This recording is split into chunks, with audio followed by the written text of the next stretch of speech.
la palabra de Dios en esta noche o en esta tarde. Vamos a estar abriendo nuestras Biblias en el libro de San Lucas, capítulo 15, y vamos a estar leyendo.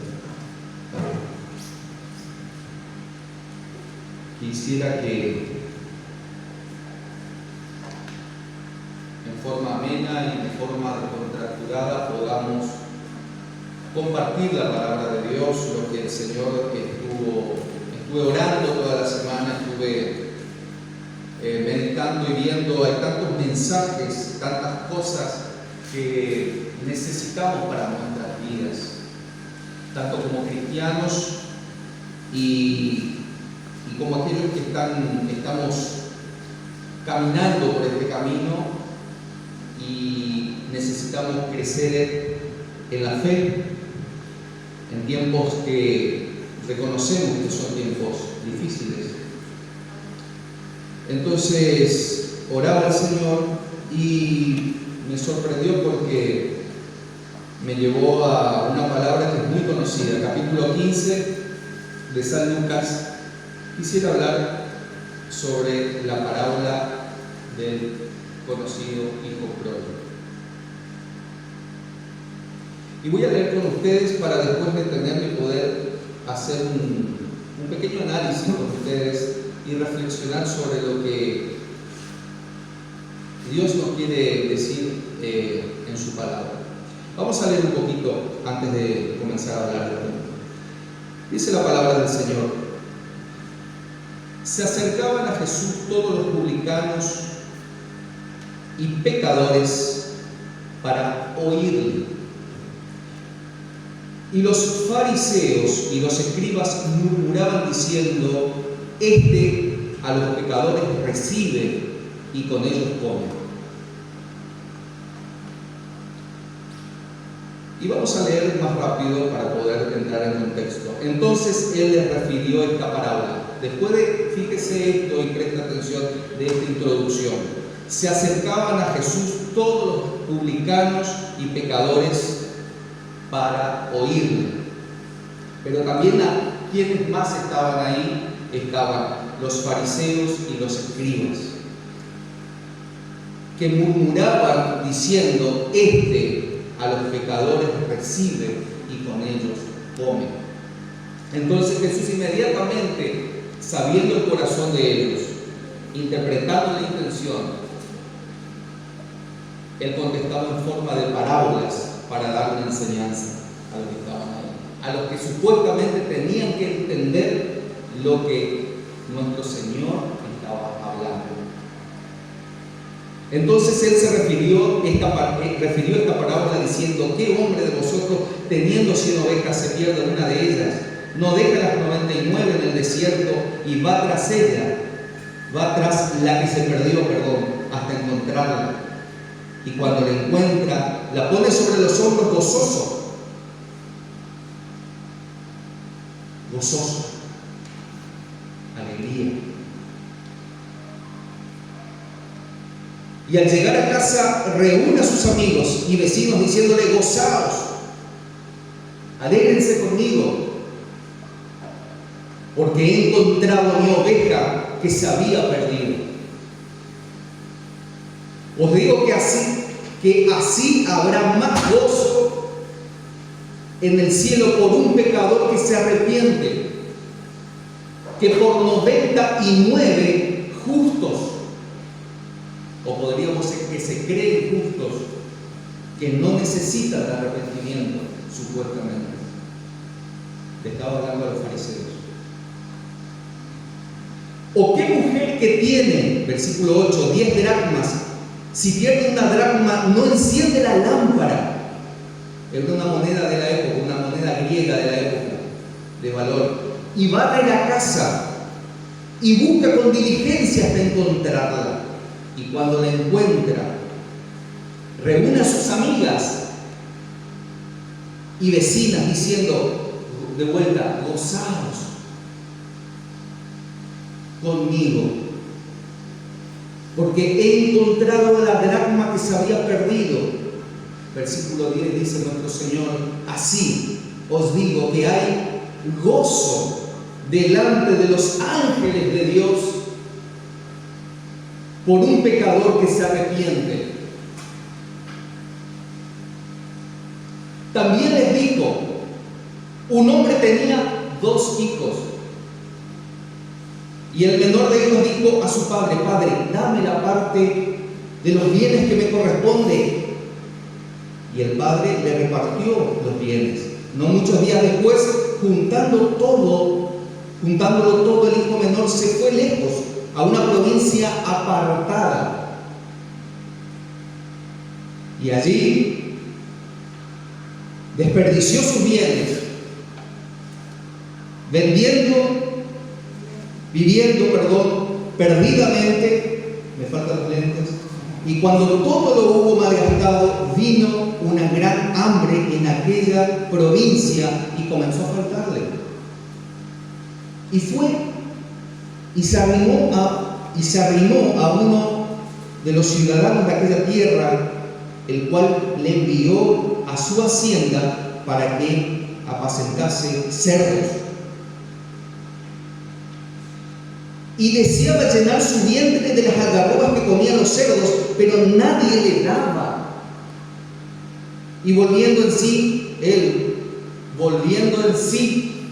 dijo: ¿cuántos jornaleros en casa de mi padre tienen abundancia de pan y yo aquí perezco de hambre? Me levantaré e iré a mi padre y le diré: Padre, he pecado contra el cielo y contra ti. Ya no soy digno de ser llamado tu hijo, hazme como a uno de tus jornaleros. Y levantándose, vino a su padre, y cuando aún estaba lejos, gloria a Dios, lo vio su padre. Y fue movido, ¿en qué? A misericordia. Y corrió, y se echó en su cuello, y le besó. En el original dice que reiteradamente le besó.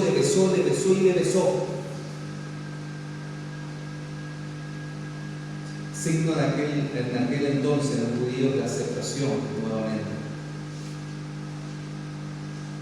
Y el hijo le dijo: Padre, he pecado contra el cielo y contra ti, ya no soy digno de ser llamado tu hijo.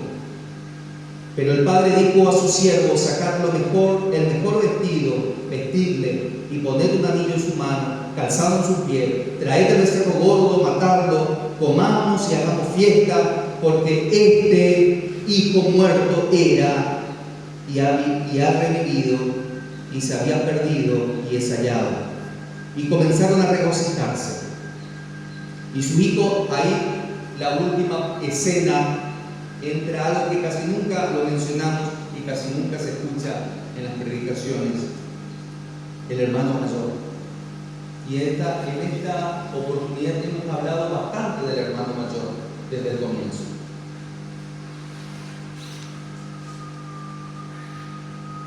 Y ahora me voy a referir a eso.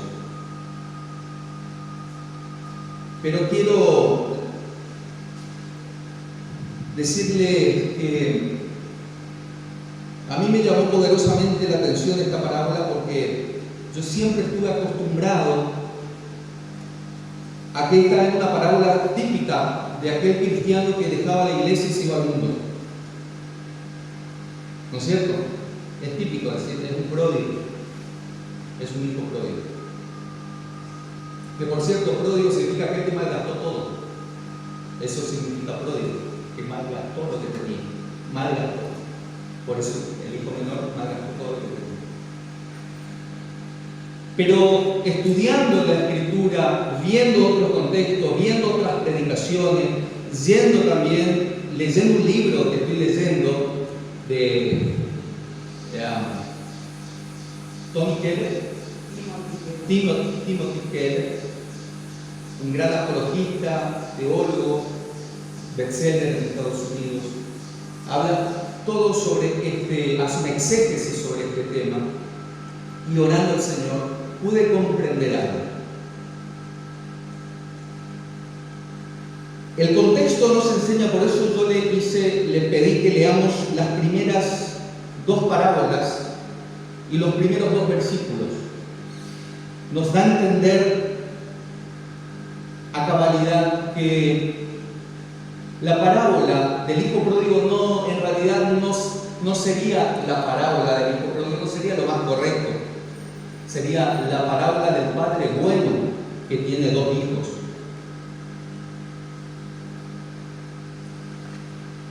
Y nos damos cuenta que Jesús lo que estaba haciendo era por el contexto de la oveja perdida, de la dracma, de que en realidad le estaba contestando a los fariseos que estaban en ese lugar. En realidad esto era una enseñanza para los religiosos de la época, para aquellos que se creían justificados por su moral, que eran justificados por su manera de vivir y que condenaban a todas las demás personas que querían venir a escuchar a nuestro Señor. Entonces me encuentro en una primera escena con el hijo menor. El hijo menor le pide en algún momento de locura, porque era una locura hacer eso en la época, le dice: papá, dame lo que me corresponde.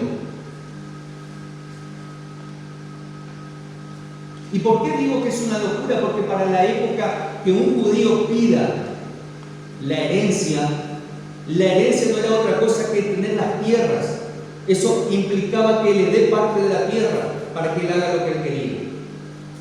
Y podemos ver que quizás vendió la tierra, hizo plata con eso, y eso para alguien que sabía lo que significaba, lo que Dios había dado en Israel. La tierra era dada por Dios por heredad, no se vendía la tierra. La tierra era algo sagrado.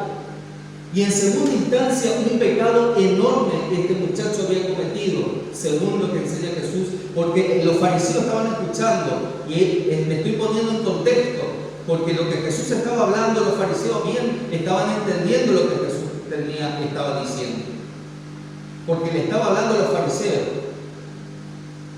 Pero ahora vamos a ir al contexto actual de esto. Y el segundo punto es pedirle a tu padre, estando vivo todavía, que te dé la herencia. Pedirle a tu papá que te dé la herencia todavía cuando estás vivo es un sinónimo de decir: no me interesa que todavía estés vivo, para mí me da lo mismo que estés vivo que estés muerto, dame lo que me corresponde. No me interesa, yo quiero lo mío, dame. Y agarró todo lo que tenía y dice que se fue a una tierra lejana, cuando Dios quería que ellos estén ahí. Para ellos irse de Israel también era una cuestión errada, para poder él ir y malgastar todo lo que hizo. En definitiva, lo que yo puedo ver acá, queridos, son dos clases de personas, 2 tipos de pecadores. Porque claramente que cuando habla del Padre está hablando de nuestro Señor Jesucristo.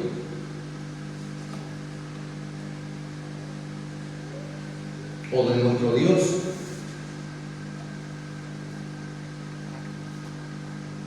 Y claramente podemos ver una persona que se fue lejos para poder hacer lo que él quería desde un principio. Toda persona, y esa es la predicación más fácil que nosotros, o la interpretación más fácil que podemos encontrar. De una persona que dice: no me interesa si existe Dios, no me interesa si la iglesia, no me interesa lo que me enseña la religión, no me interesa lo que me enseñan mis padres, no me interesa nada. Yo tengo libre albedrío. Yo tengo capacidad, yo tengo virtudes. Dios te dio virtudes, Dios te dio capacidades. Y te vas al mundo y haces lo que querés con lo que Dios te ha dado. Es una forma de decir: vemos a una persona en la autocomplacencia. Pero después, no me quiero detener en esa, sino que es una forma sutil a veces de quedarnos solamente en esa predicación, de ver siempre aquel que está alejado de Dios o que no cree en Dios o que dice en su corazón, como dice el Salmo, dice el necio en su corazón, Dios no existe. Y eso nos encontramos, esta clase de pecador, esta clase de personas nos encontramos todos los días. Esta es la persona que nos encontramos todos los días y es la persona que nosotros estamos tratando de evangelizar, traerle el evangelio. Pero en el versículo 25 dice: y su hijo mayor estaba en el campo, y cuando vino, había un segundo personaje, un segundo hijo, y cuando vino y llegó cerca de la casa, oyó la música y las danzas, y llamando a uno de los criados le preguntó qué era aquello.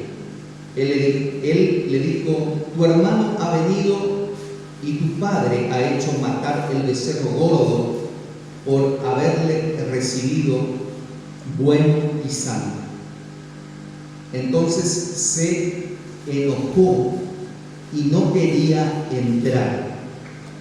Salió por tanto su padre y le rogaba que entrase. Mas él respondió, dijo al padre: he aquí tantos años te sirvo, no habiéndote desobedecido jamás, y nunca me has dado ni un cabrito para gozarme con mis amigos. Pero cuando vino tu hijo, que ha consumido tus bienes con rameras, has hecho matar para él el becerro gordo. Él entonces le dijo: hijo, tú siempre estás conmigo, y todas mis cosas son tuyas.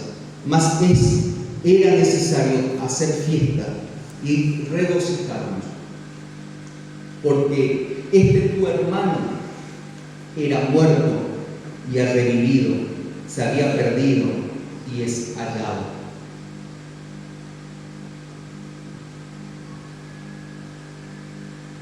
Estudiando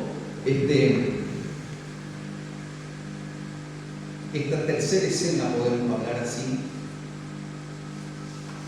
Jesús claramente le estaba hablando a los fariseos, claramente le estaba hablando a los fariseos. Pero yo me puse a pensar, ¿cómo aplico esto en nuestra vida cotidiana, en la iglesia?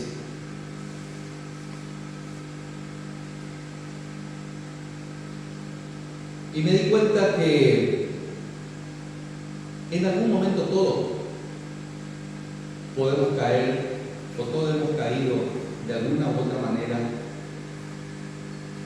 en esa religiosidad,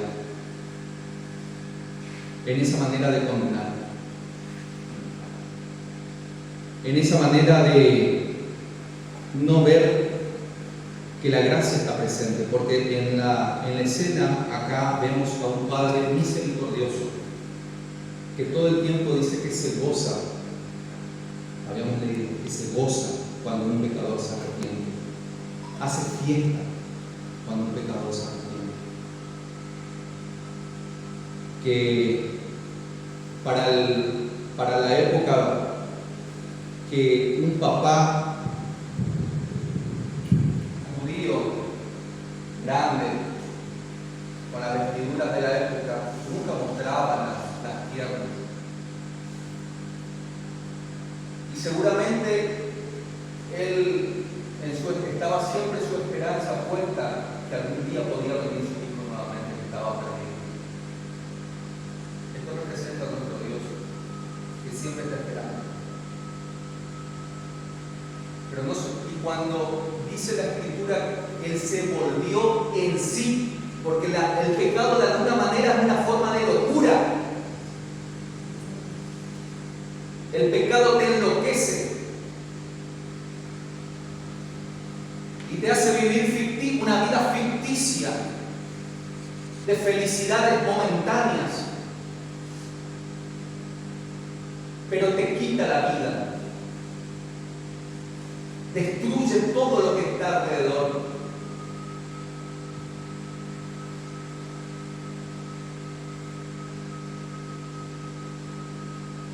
Pero en algún momento dice que este muchacho recapacitó y volvió en sí, dice la Escritura. Y dijo, en la casa de mi padre, ¿cuántos jornaleros tienen para comer? Y yo acá con los cerdos. Para un judío estar con los cerdos, para él era inmundo estar con los cerdos. Y él estaba en la porqueriza. Y aún quería comer lo que los cerdos tenían, del hambre que tenían.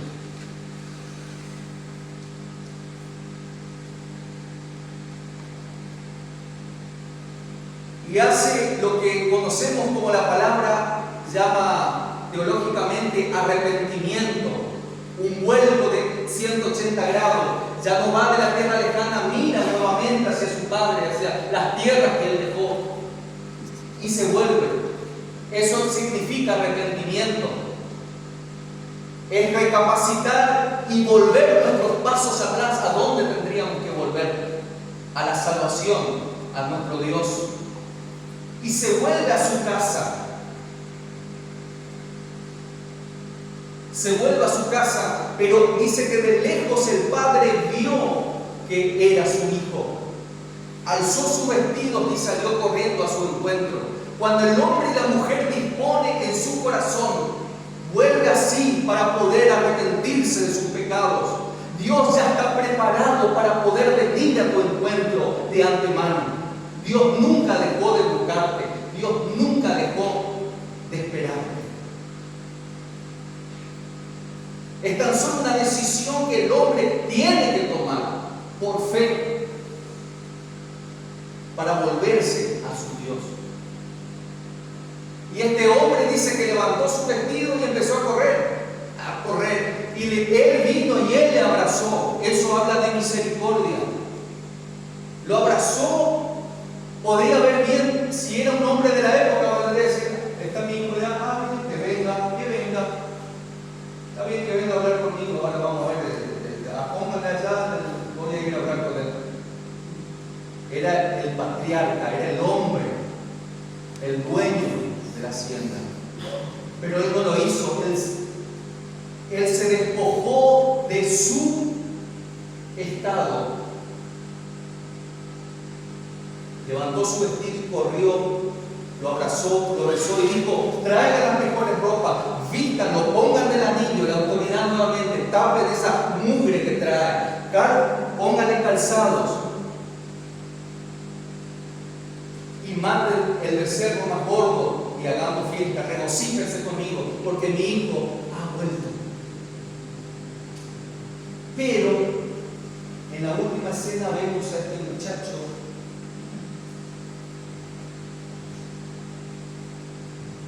resentido, que no veía a su padre por lo que era, sino como el medio por el fin, o el medio por el cual él quería lograr sus cometidos, ser el hacendado, ser el que tenía dinero, ser lo que la moralidad, la vida religiosa y todo nos puede dar, un manto de piedad que nos da una seguridad que somos alguien, que somos importantes y que le estamos ayudando a Dios a llegar al cielo. Eso es lo que representa el hermano mayor. Y vos como iglesia, yo como iglesia de Cristo, podemos caer en esta situación.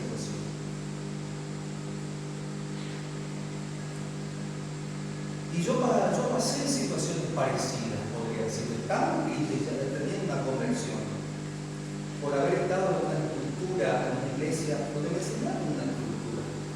Amén por eso también, porque también me ayudó, digamos, tuve cosas buenas, saqué cosas buenas, no me equivoco.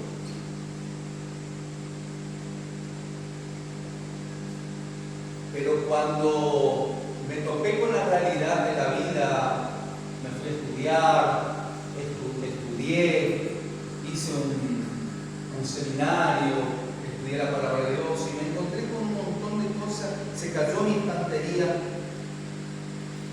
Dios permitió que suceda un montón de cosas en el camino. Yo que me creía un hombre bueno, que me creía justo, me encontré siendo un hombre resentido de la vida. Y un hombre resentido de la vida es peligroso, porque es una persona que está enojado con todo, está enojado hasta con Dios. Porque uno cree que se merece algo mejor. Uno cree que se merece algo mejor. Yo creía que me merecía que la vida sea más fácil para mí. Que no tenía que... Si yo era un muchacho bueno, que servía a Dios. Yo era una persona que tenía que salir de las cosas fáciles y no me salían las cosas fáciles. Tenía que remarla demasiado para que me salga. Yo era inteligente, me había guardado para el Señor y ¿por qué no me salía? Como este muchacho, Señor, yo siempre estuve y no me das a mí. ¿Por qué no me das a mí? Y este que recién viene es mundano, es un pecador y está bendecido. Yo no soy bendecido.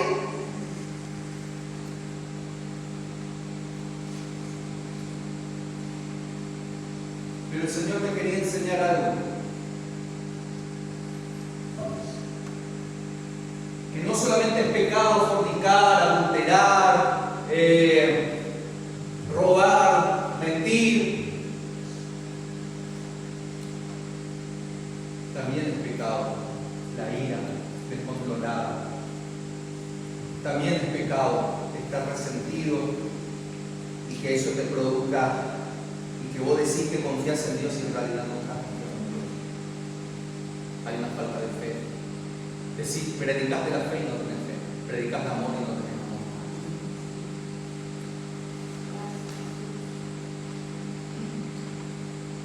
Y hablo de mí, no estoy hablando de ustedes. Porque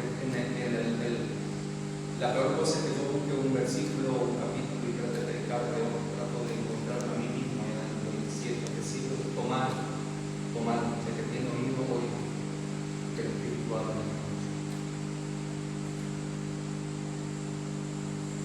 Porque no hay peor cosa que un resentido que se tiene ira y se frustra con la vida y quiere culparla a todo el mundo cuando nosotros mismos somos culpables de vivir y de pensar que conocemos a Dios. Estamos en la iglesia, cantamos en la iglesia, pero que nuestro corazón está lejos de nosotros. Hablamos bonito, porque yo hablo y canto y me dice una hermana, pero no me la creo. Antes me la creía. No me la creo. Porque solamente la misericordia de Dios me alcanzó. Y digo, cuando yo digo gracias por tu misericordia, yo lo voy a acabar. Y lo digo de verdad. Porque soy tan pecador como ustedes y tan necesitado de Dios como ustedes. Por eso predico a un Cristo vivo que produce cambios genuinos, que te hace entenderte tu corazón, te hace entenderte internamente y te muestra, discierne tu corazón, lo quiebra y te muestra. La palabra misericordia escuchaba de un hermano que me encantó tanto diciendo, es la mezcla entre miseria y corazón. Dios te mira tu miseria y te abraza. Todos estamos quebrados, todos estamos internamente rotos, todos tenemos por qué afligirnos. Pero cuando nos escondemos en ese manto de piedad que todo está bien, deja que el Señor obre en tu corazón, deja que el Señor, deja que el Padre, esa historia quedó inconclusa, porque el Señor hasta dejó las puertas abiertas a los fariseos. Porque con los pecadores, digamos, normales, con los que no seguían la religión, se acercaban a Él, le querían tocar, querían estar con Él. ¿Sí? Es más, fíjense que estamos estudiando Juan y Nicodemo por la duda vino de noche, escondido, ¿viste? Era un maestro que sabía de Él. Y los otros, sí, eran despreciados de la sociedad, eran pecadores. Que nadie hablaba de otro día con Lorena. Jesús, y el contraste del mismo capítulo más adelante le ves a la samaritana con sus 5 amantes. Y o 6, no sé cuántos son. 5 más 1. Wow. Y Jesús se acercó. Era mujer, para la época era samaritana. Los samaritanos judíos no se hablaban.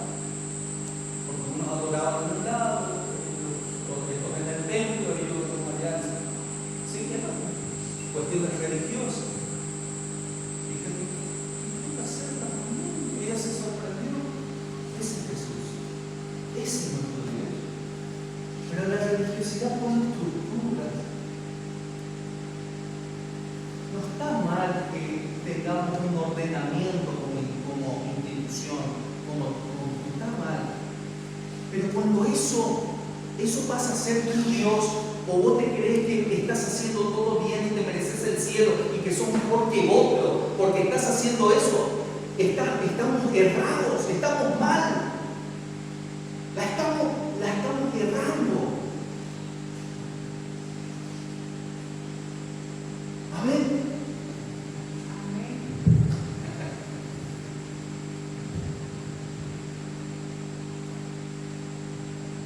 Y gracias a Dios puedo ver gracia en toda la palabra de Dios,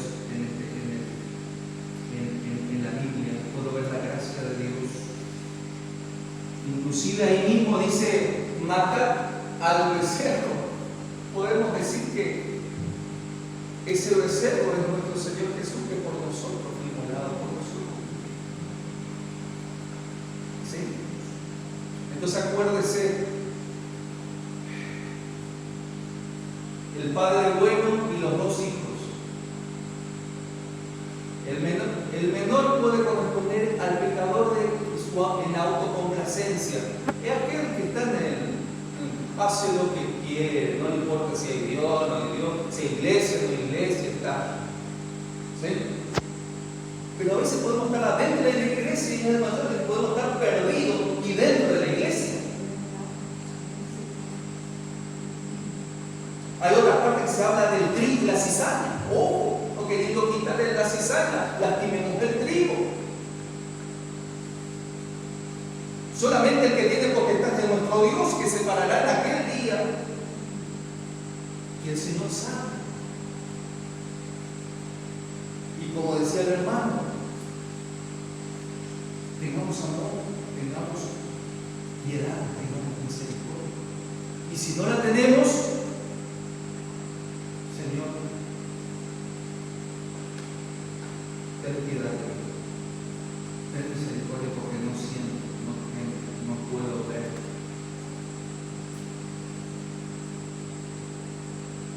Yo le decía al pastor, no sé, yo vengo, ¿por qué creen que yo vengo?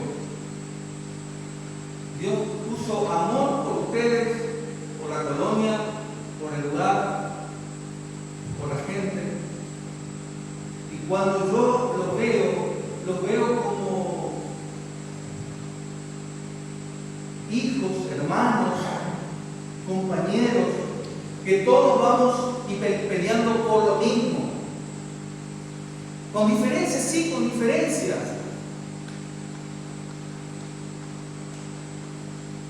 Pero gracias a Dios por los dones y por la diferencia, porque tu diferencia me permite a mí ser mejor y plantearme, ¿será que yo no estoy equivocado? ¿Será que Señor tengo que aprender esto? Voy y tengo que orar al Señor y preguntarle y venir y estar.